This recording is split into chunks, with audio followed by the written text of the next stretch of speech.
This is the Black Samurai, a watch Seiko produced in a limited edition of 8,000 units.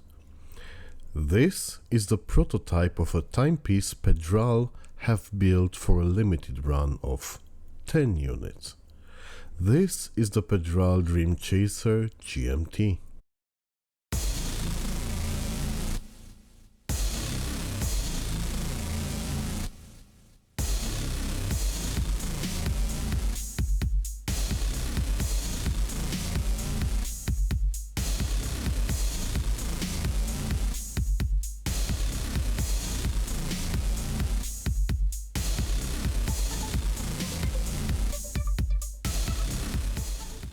Looking at the Dreamchaser, it's impossible not to think of the ominous poster of the Alien movie or the extraterrestrial monolithic ships that appear in Denis Villeneuve's Arrival. In its never-ending quest to technological betterment, the humankind's perception of the ovoid shape has, let's say, evolved from a symbol of life and perfection to illustrating a sense of foreboding. Even modern architecture's appeal to this ancestral shape is often met with reluctance by the general public and seems oddly out of place in the urban landscape. That despite being the perfect illustration of the precept that nature doesn't work with straight lines. In this context, Pedral's Dreamchaser is a unique alien artifact in the world of watchmaking. It might sound impossible that a classic format wristwatch can look more futuristic than any of the technically complex marvels of MB&F, but the flowing lines of this unique watch do just that. The case of the Dreamchaser has a width of 38mm, while its length comes just short of 47mm.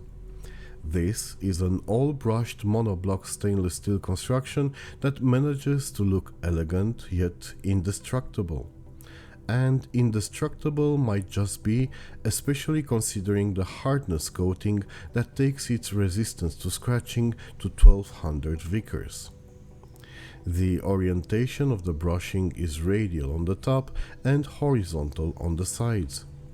The transition is flawless both to the eyes and to the touch, and the crown guards are some of the most beautifully understated I have come across. The crown itself is well proportioned, ensures good grip, and despite having a polished surface, doesn't clash with the rest of the watch, mostly due to it being engraved with a nice crest that unfortunately is not replicated elsewhere. Being a push-pull crown, the water resistance is guaranteed to a sports watch perfect 100 meters.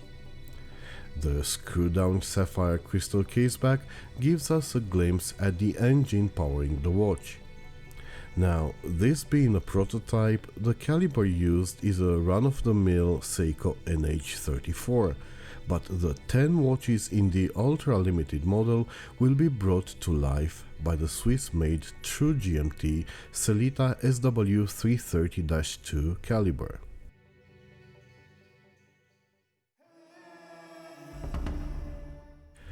For those unfamiliar with the difference between the True GMT and the Color GMT calibers, it's all down to the hand used to track the secondary time zone. The Color GMT in this prototype allows the wearer to set the GMT hand independently.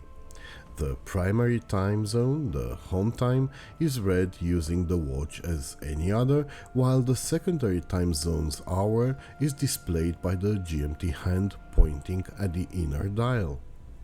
This being a 24 hours disc, its hand will also indicate AM, PM. To illustrate, let's say I travel from London to New York.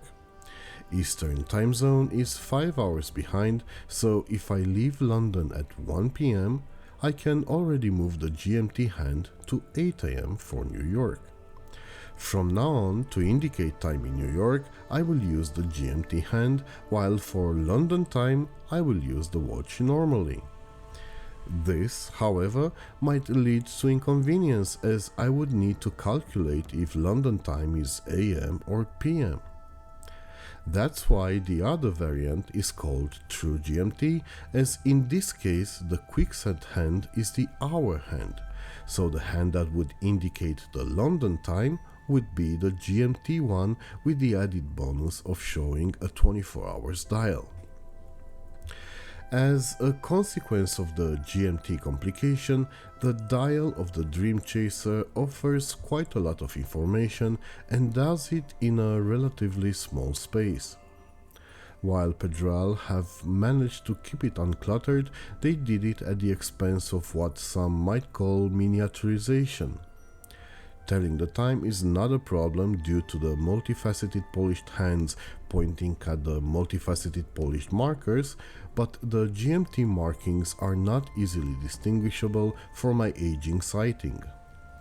It should be better with the Pepsi color scheme of the Parisian Pearl, but the Doha Dunes variant might make it even trickier. Coming back to the hands, their finish is flawless, while the originality of their design is cleverly accentuated by the 3 perforations at the tip that, obviously, made me think of a well-known scary movie franchise. The applied markers are just as beautifully cut and finished, ensuring maximum legibility in combination with the AR-coated sapphire crystal. I'd say the minute track will make or break the watch for many potential customers. While some might not like the somewhat wobbly design, people looking for uniqueness and character will appreciate or learn to appreciate the assumed design that gives the imperfectly perfect slogan of Pedral watches a material manifestation.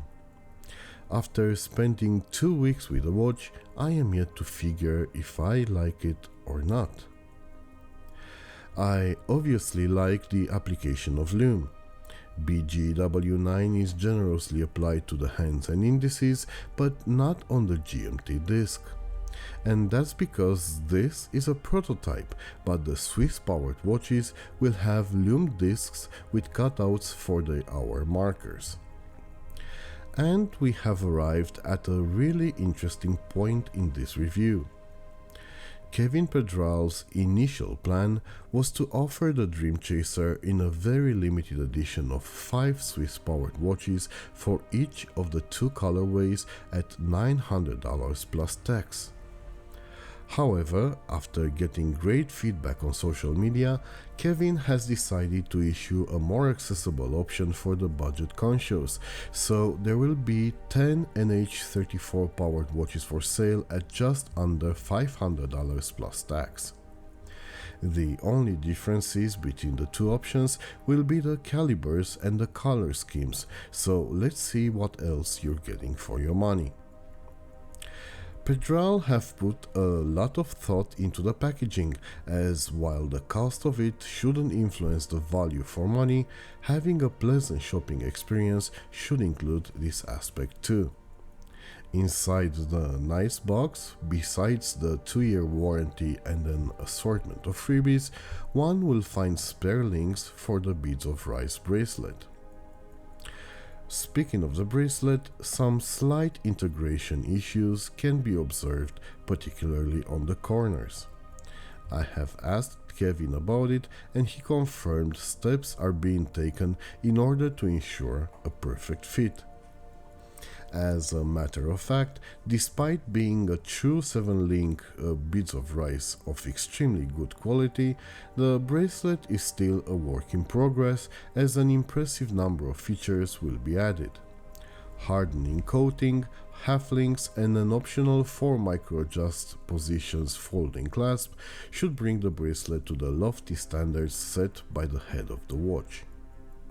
Additionally, a quick release function will be implemented allowing for swapping of the bracelet. I don't have a confirmation, but I really hope customers could get the spectacular looking Scorpion bracelet featured by the rimmed model as an option or as an extra. This will have to wait though, as pre-ordering on Pedral.eu will start in November. This, by all standards, will be a huge undertaking, seeing as Kevin's plan is to launch 5 models simultaneously. Hopefully, I'll get a chance to feature more of Pedral's work on the channel, giving you a chance to get the what you want.